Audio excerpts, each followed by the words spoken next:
Drop it.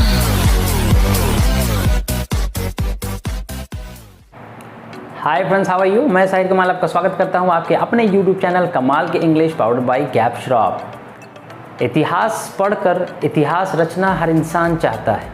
इतिहास पढ़कर इतिहास रचना हर इंसान चाहता है, पर इतिहास से सीखकर इंसान इतिहास क्यों नहीं दोहराता है? घर बैठे बैठे सारे मकाम चाहते हो क्या? इतिहास लिखने के लिए कभी कभी खुद इंसान इतिहास बन जाता है। जी, ये 4 लाइनों से आपको शायद कुछ कन्फ्यूजन भी क्रिएट हो कि मैं तो इंग्लिश पढ़ाता हूँ और मैं ये शेर व शायरी क्यों कर रहा हूँ। एक्चुअल में ये इसलिए बोलना पड़ा है क्योंकि आज की जो वीडियो है ये 11th क्लास CBSE बोर्ड से है।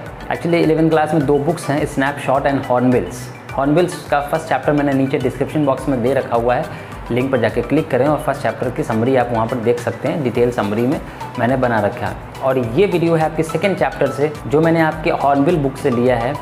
We are not afraid to die if we can all be together, written by Gordon Cook and Alan East. ये स्टोरी है एक एडवेंचर की। एडवेंचर वो भी क्यों किया गया? क्योंकि नरेटर खुद इतिहास दोहराना चाहता था। नरेटर गॉर्डन कुक, उनके फोरफादर्स, आपने शायद नाम सुना होगा जेम्स कुक का, जिन्होंने लगभग 200 साल पहले एक इतिहास रचा था। उसी इतिहास को दोहराने के लिए गॉर्डन कुक ने भी एक एडवेंचर किया। उस एडवेंचर में क्या क्या मुश्किलों का सामना करना पड़ा वो इस स्टोरी में बताया गया है। और जाहिर है एडवेंचर रिस्क से भरा होता है। शायद हम सभी लोग एडवेंचर करना चाहते हैं, लेकिन कभी क्या एडवेंचर किया है, और वो भी कितना रिस्की? क्योंकि adventure always contains risk of life. और इस स्टोरी में भी गॉर्डन कुक ने अपनी बल्कि अपनी पूरी फैमिली की जान को जोखिम में डाला।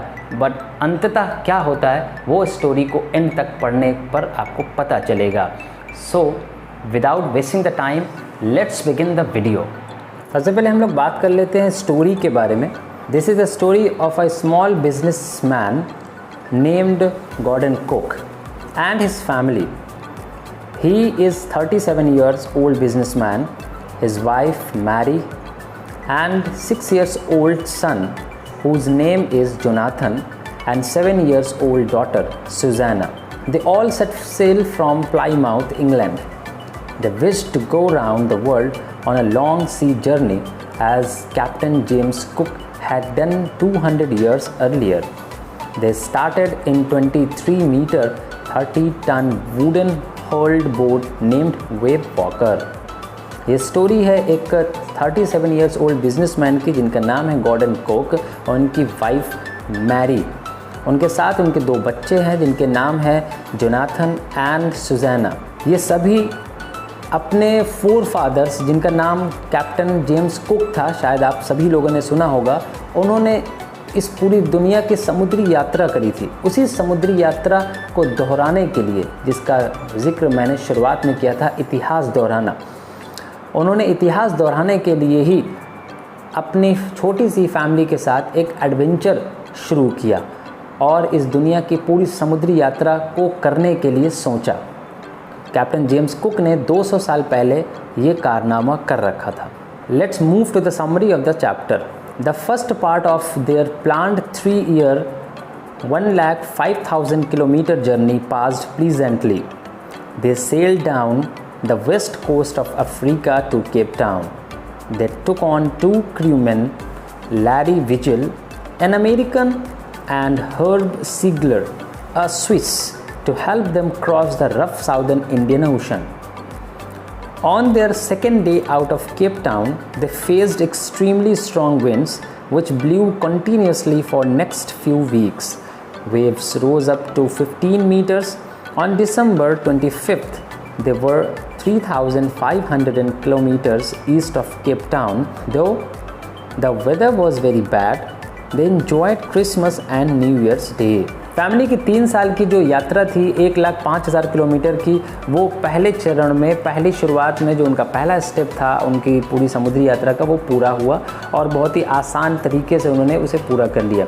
आखिर वे अफ्रीका के पश्चिम तट जो केप टाउन के नाम से जाना जाता है वहाँ पर पहुँचे और वहाँ से उन्होंने 2 अपने हेल्पर्स लिए, मतलब वो भी एक क्रूमैन जिन्हें कहते हैं। क्रूमैन का मतलब होता है जो जहाज़ी बेड़े में आपके साथ चलते हैं, उन्हें क्रूमैन कहते हैं, जिनका नाम था लैरी विजिल जो एक अमेरिकन थे, और दूसरा जो हर्ब सिगलर थे वो स्विट्ज़रलैंड से बिलोंग करते थे। इन दोनों ही ने दक्षिणी जो भारतीय समुद्र है, हमारा जो इंडियन ओशन है, जो साउदर्न इलाके में, उनको पार करने में इनकी अच्छी खासी मदद की। जब उन्होंने उन दोनों के साथ केप टाउन से आगे की जर्नी स्टार्ट करी तो जो हवा थी बहुत ही तेज़ चल रही थी और कई हफ्तों तक उन्हें उसी तेज़ हवा में अपनी यात्रा को कंटिन्यू रखना पड़ा। और जो लहरें थी समुद्र की वो 15 मीटर और उससे ज़्यादा ऊपर उठ रही थी। इतना ख़राब मौसम होने के बावजूद भी सारे परिवार ने और उन दोनों ने क्रिसमस को एंजॉय किया और नए वर्ष जो आने वाला था उसको मनाया। The weather changed for the worse. On January 2nd, there were mighty waves. They were sailing at 8 knots. They slowed down the boat by dropping the small sail and fastened mooring rope in a loop across the hind part of the boat. Then they attached lifelines, put on waterproof clothes and life jackets and waited for the storm. The first sign of the imminent disaster came as portentous silence.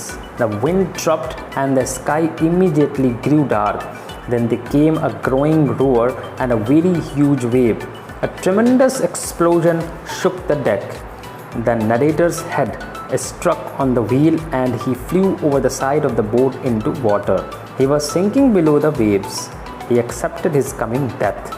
New year celebrate करने के बाद 2 जनवरी तक उनकी जो स्थिति थी बहुत ही ख़राब हो चुकी थी और ज़्यादा तेज़ लहरें उठने लगी थी।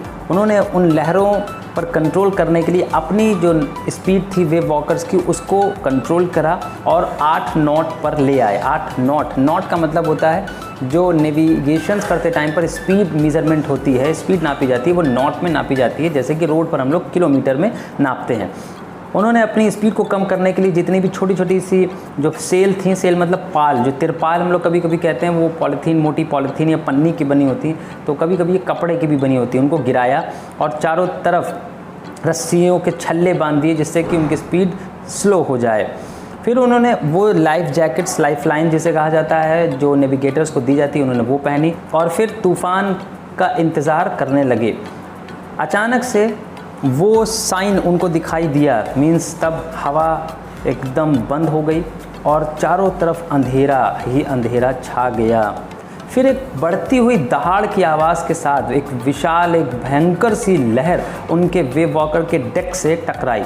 इस टकराव की वजह से जो नरेटर था उसका सर, जो चालन पहिया होता है, वहाँ जाकर के टकराया और जिससे कि वो उड़ता हुआ पानी में जाके गिरा और एकदम लहरों के नीचे डूब गया।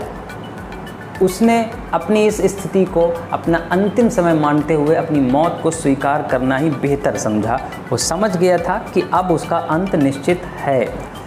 Suddenly his head appeared out of water. A few meters away, wave walker was about to turn over in water. Then a wave threw her upright. Succeeding waves threw the narrator around the deck like a rag doll. His left ribs cracked. His mouth was filled with blood and broken teeth. He somehow found the wheel and lined up the stern for the next wave. There was water everywhere on the ship, but he could not leave his place in order to investigate the situation. Suddenly, his wife, Mary, opened the door in the deck and shouted that they were sinking as the decks were broken. वो पानी के नीचे डूब तो रहा था, लेकिन फिर भी जाको रखे साइयाँ मार सके ना कोई, कहा तो जाता है। तभी उसका सर अचानक से ऊपर, पानी के ऊपर निकला और कुछ मीटर दूरी पर देखा वेव वॉकर एकदम पलटने वाली थी। फिर अचानक से पीछे से एक लहर आकर के, उस लहर ने आकर के वेव वॉकर को सीधा कर दिया। फिर उन तेज़ लहरों ने नरेटर्स जो आपको कहानी बता रहा है, उस नरेटर्स का ये हाल कर दिया जैसे कि मानो चिथड़ों की गुड़िया इधर से उधर फेंकी जा रही हो। इसी बीच उसकी पसलियाँ टूट गई, उसका मुंह पूरा खून से भरा था, उसके कई दांत भी टूट चुके थे। वह किसी तरह जो चालक पहिया होता है जहाँ पर उसको कंट्रोल किया जाता है वेव वॉकर को, वहाँ पर वो पहुँचा। उसने पीछे वाला जो भाग था उसको कंट्रोल किया उस हैंडल से। उसने देखा कि चारों तरफ पानी ही पानी भरा हुआ है, लेकिन उसके ऊपर पूरे लोगों की जिम्मेदारी थी, जिस वजह से वो अपनी स्थिति को छोड़ नहीं सकता था और वहीं पर बना रहा और आखिर उस सिचुएशन को भांप रहा था। अचानक से उसकी पत्नी ने आवाज़ दी और वो चिल्लाई कि हम लोग डूब रहे हैं। The narrator asked her to take the wheel. Then he moved quickly to the door. Larry and Herb were pumping water out of the ship. The wooden beams had broken. The whole starboard side had bulged inwards. Clothes, crockery, charts, tins and toys moved around noisily in water. He crawled into the children's cabin. Sue had got a big bump on her head. He had no time to attend to her. He found a hammer, screws and canvas and started repair work.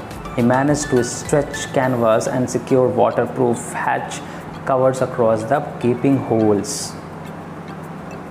Narrator ने अपनी wife से कहा कि आकर के तुम wheel संभालो। तब वो तुरंत डोर के पास गया। लैरी जो हर्ब थे वो शिप में जो पानी भरा हुआ था वो बाहर फेंक रहे थे और जितने भी वुडन बीम्स थे वो पूरी तरीके से टूट चुके थे। उनका जो वेव वॉकर का जो सीधा पार्ट था, मतलब दाहिने तरफ वाला जो हिस्सा था, पूरी तरीके से अंदर की तरफ धंस चुका था। कपड़े, क्रॉकरी, चार्ट्स और टिन्स, जितने भी टॉयज थे वो सब टूट चुके थे और पानी में इधर से उधर मंडराते हुए शोर कर रहे थे। वह जल्दी से बच्चों के केबिन में गया। जैसे ही वो केबिन में पहुंचा तो उसने देखा स्यू मीन्स सुजैना को एक माथे पर बहुत ही बड़ा सा बम्प निकल आया। मीन्स उसको किसी की वजह से जो चोट लगी थी, उस चोट की वजह से उसके माथे पर बहुत बड़ी सी सूजन हो गई है। हालांकि उसके पास इतना टाइम नहीं था कि वो अपनी बेटी को देख सके उस टाइम पर। फिर उसे किसी तरह हैमर मिली तो उस हैमर से जल्दी से उसने कैनवास उठाया और स्क्रूज, उसने जितना भी रिपेयर वर्क था शुरू कर दिया ताकि पानी और ना भरे शिप पर। उसने किसी तरह स्ट्रेचेस किए, मतलब उसने टाँके लगाए कैनवास को और पूरा वाटरप्रूफ बनाया उस हिस्से को जहाँ पर वो धंस चुका था और जितने भी होल्स थे उनको बंद किया। Most of the water was now being deflected over the side. Then the hand pumps started to block up with debris. The electric pump had a short circuit. Water level rose up dangerously. He found that their two spare hand pumps had been pulled away by currents along with the foresail, the jib, the dinghies and the main anchor.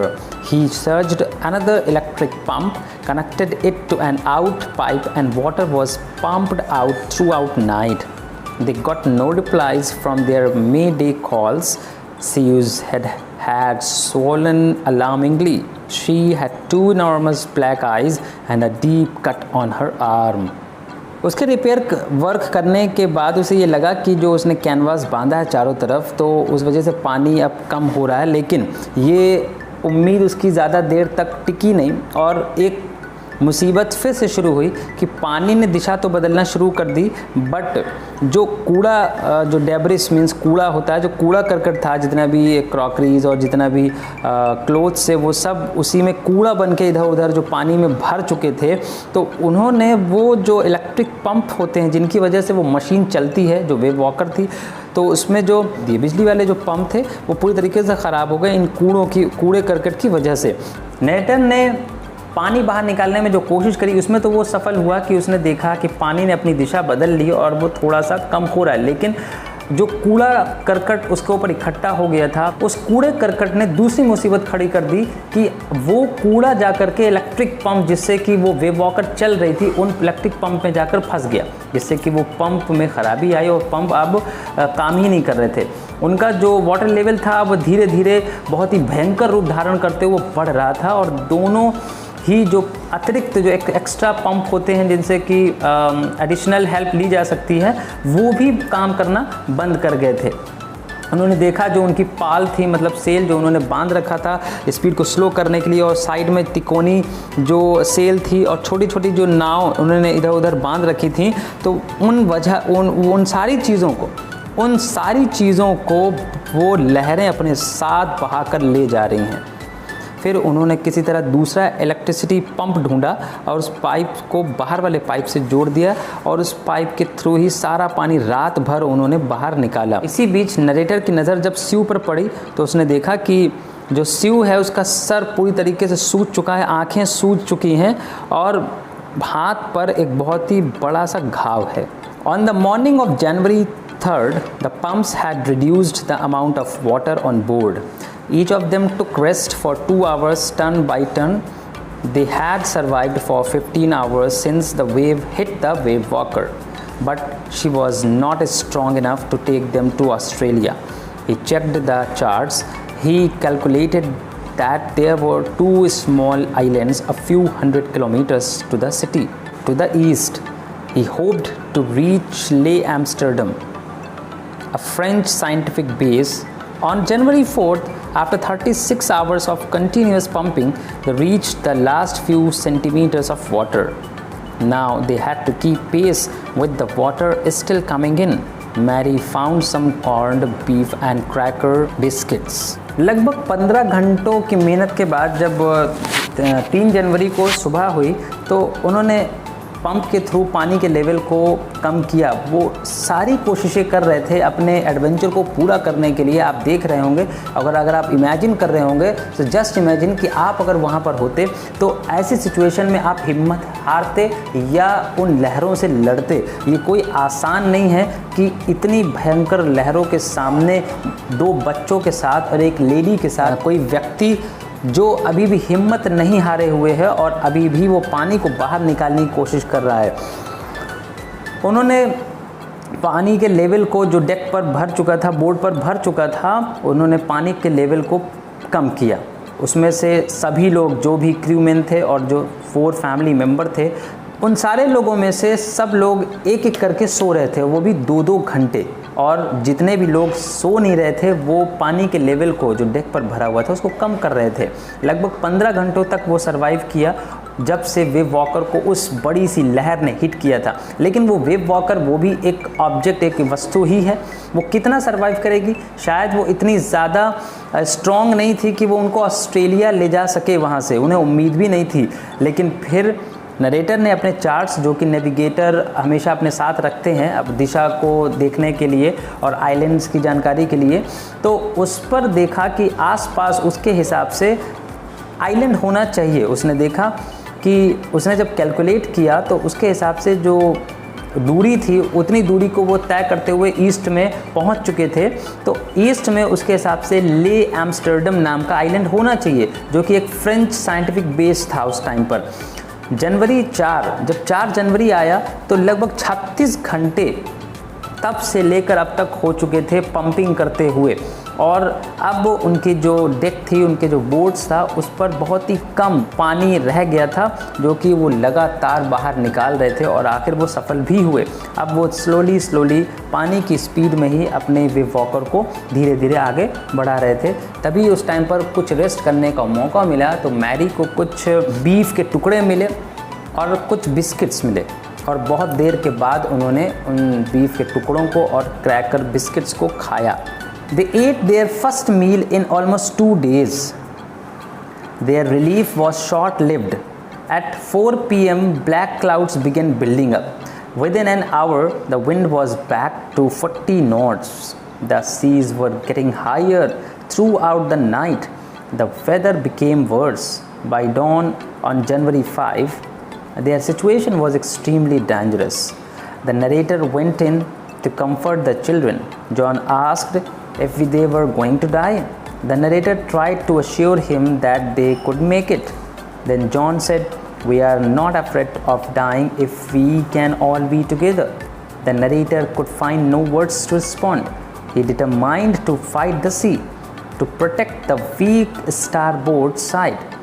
He decided to stop the ship with the undamaged port hull facing the oncoming waves. लगभग 2 दिन के बाद उनको ये खाना मिला था तो उन्होंने बहुत ही आराम से इसको खाया। जिस वक्त वो खा रहे थे उनको शायद ये मालूम नहीं था कि उनका ये खाना पीना और उनका ये रेस्ट कुछ ही देर का है। एक बार फिर से शाम 4 बजे वो आसमान में बादल काले काले फिर से मंडराने लगे और 1 घंटे के अंदर वो विंड की जो स्पीड थी वो 40 नॉट हो गई और उनकी जो सिचुएशन थी वो और भयंकर होती चली जा रही थी और जो सी की लहरें थीं वो और हायर एंड हायर मतलब ऊंची ऊंची होती चली जा रही थी। अब आप अंदाज़ा लगा सकते हैं कि ऐसी सिचुएशन में उन सभी लोगों के माइंड में एक के बाद एक मुसीबत आ रही है, तो क्या उन्होंने हार मानी होगी?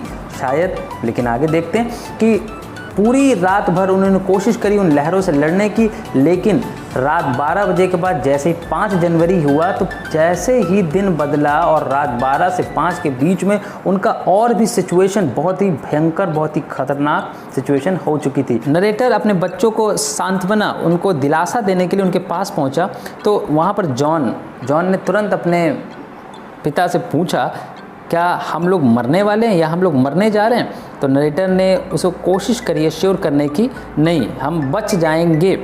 लेकिन फिर जॉन ने कहा कि अगर हम साथ हैं तो हमें मरने से डरना नहीं चाहिए और हम मर नहीं सकते। और यहीं से इस चैप्टर के टाइटल को लिया गया है। नरेटर उसकी इस बात का कोई जवाब तो नहीं दे पाया क्योंकि उसको अच्छी तरीके से मालूम था कि ये कहना इतना आसान है लेकिन होना उतना आसान नहीं। उसने किसी तरह अपने आप को डिटरमाइन किया उस पूरे समुद्र से लड़ने के लिए और उस स्टार बोर्ड जो राइट साइड का जो पार्ट था वेव वॉकर को उसको बचाने के लिए, क्योंकि वो पूरी तरीके से ध्वस्त हो चुका था। On the morning of January 6 the wind became less severe. The narrator got a reading on the sextant. He made quick calculations. She came in and gave him a card she had made. She had drawn caricatures of Mary and the narrator.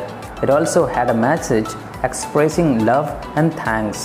At 2 p.m. after checking calculations, the narrator asked Larry to steer the course of 185 degrees. He could then expect to see an island at about 5 p.m.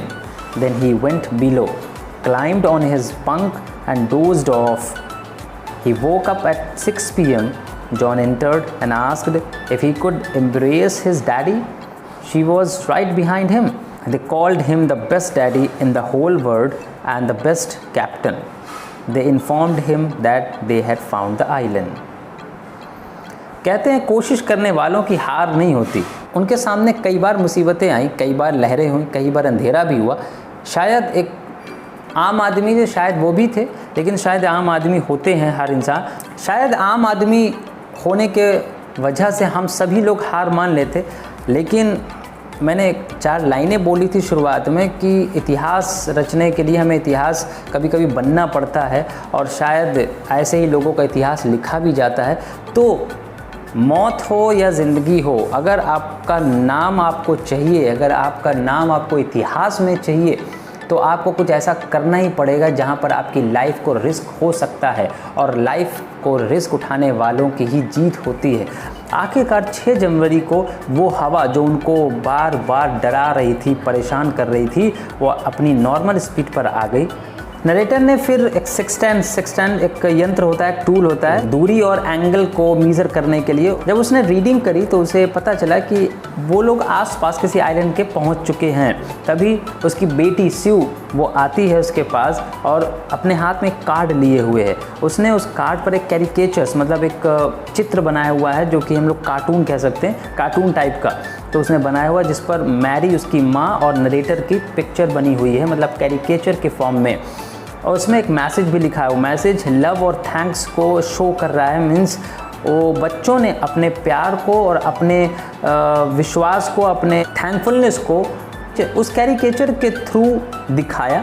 लगभग 2 बजे calculation check करने के बाद narrator ने Larry से कहा कि तुम स्टीयर मीन्स जो हैंडल होता है वेव वॉकर का उसको संभालो और इसको 185 डिग्री पर टर्न करो। तब उसे ये लगा कि इस एंगल को टर्न करने पर वो आइलैंड मिल जाएगा और उसके एक्सपेक्टेशन के अनुसार ही लगभग 2 से 3 घंटे के बाद 5 बजे शाम को वो एक आइलैंड के पास पहुँचे। तभी वो अंदर गया और हल्का हल्का सा ऊँघने लगा। लगभग 6 बजे वह उठा, तभी जॉन अंदर आया, मीन्स उसका बेटा, और अपने पापा से बोलने लगा क्या डैडी मैं आपको गले लगा सकता हूँ। स्यू भी उसके पास में ही थी और उन दोनों ही बच्चों ने अपने पापा को दुनिया का सबसे अच्छा पापा बताया और साथ ही साथ सबसे अच्छा कैप्टन भी। तभी उन्होंने बताया कि उन्हें आइलैंड दिखाई दिया है। The narrator rushed on deck, he saw the outline of the island of Ile Amsterdam. That night they anchored offshore. The next morning all 28 inhabitants of the islands cheered them and helped them ashore. After reaching the land, the narrator thought of Larry and Herbie. They had been cheerful under direst stress. Mary had stayed at the wheel for those crucial hours. Then he thought of his 7-year-old girl who did not want them to worry about her head injury and of the 6-year-old boy who was not afraid to die. Narrator John की बात को सुन करके तुरंत deck की तरफ भागा और उसने डेक के चारों तरफ देखा तो उसे आइल एम्स्टर्डम दिखाई दिया। उस रात उन्होंने उस तट पर ही, उस आइलैंड पर ही अपना लंगर डाला और उस द्वीप पर रहने वाले जो भी 28 रेजिडेंट्स थे, निवासी थे, उन्होंने उनका बहुत ही अच्छी तरीके से आदर सम्मान किया और उनका स्वागत किया। फिर जब वो ज़मीन पर उतरे तब वो नरेटर ने अपने दोनों क्रूमैन और अपनी फैमिली के बारे में सोचा कि किस तरह इन सारे लोगों ने इस मुसीबत भरी घड़ी में कितनी हिम्मत दिखाई और अंततः वो लोग एक आइलैंड पर पहुँचे। उनकी वहाँ से लेकर के अब तक की जो यात्रा थी वो सफल ही रही और आगे भी सफल रहेगी। नरेटर ने बस यही तक की अपनी स्टोरी को बताया कि जिस रास्ते पर वो चले थे उन रास्तों पर बीच में उनको जो ख़तरा दिखाई दिया था वो कैसे ख़तरे थे, शायद आपने इमेजिन किया हो। तो देखा आपने इस स्टोरी में, अगर शायद आपने अपने आप को नरेटर की जगह रख कर सोचा हो या देखा हो या इमेजिन किया हो तो आपको एक एहसास हुआ होगा कि एडवेंचर क्या होता है। अभी नरेटर ने अपनी पूरी यात्रा, अपनी पूरी नेविगेशन को पूरा नहीं किया और उससे पहले ही उसे इतनी मुसीबतों का सामना करना पड़ा। आखिरकार उनको हुआ कुछ नहीं, लेकिन बार बार जो मुसीबतें आती हैं हमारी लाइफ में, अगर उनसे हम डर कर बैठ जाएंगे तो फिर इतिहास में नाम कैसे आएगा। हाँ, इतिहास में नाम के लिए मैंने जो आपको 4 लाइनें कही थी, ज़रूर नहीं कि आपको अपनी लाइफ गंवानी ही पड़े, लेकिन अगर एडवेंचर देखना है, अगर एडवेंचर करना है, अगर अपना नाम करना है, अगर फेम चाहिए, अगर नेम चाहिए, शोहरत चाहिए, तो कहीं ना कहीं लाइफ में रिस्क ज़रूरी है। इस स्टोरी से हमें इतना ज़रूर सीखने को मिलता है, नो पेन नो गेन। अगर गॉर्डन कुक ने ये कदम ना उठाया होता तो शायद आज गॉर्डन कुक को हम लोग पढ़ भी ना रहे होते। तो इस पर भी मैं 4 लाइनें ज़रूर कहूँगा कि अगर डर दिल में घर कर गया तो समझो इंसान जीते जी मर गया। अगर डर दिल में घर कर गया तो समझो इंसान जीते जी मर गया। डर के आगे जीत है, सिर्फ कहने से ना होगा, मंजिल पर काबिज डर से लड़ने से होगा। आई होप ये स्टोरी आपको कुछ समझ में आई होगी और कुछ सीखने को भी मिला होगा। सो नेक्स्ट वीडियो जो भी आएगी इस स्टोरी की वो टाइटल, जस्टिफिकेशन और मैसेज और थीम के बारे में होगी। फिलहाल इस वीडियो में इतना ही। So if you like the video so please like, share with your friends and comments for any question or query. Thank you so much for watching my video. जय हिंद, जय भारत।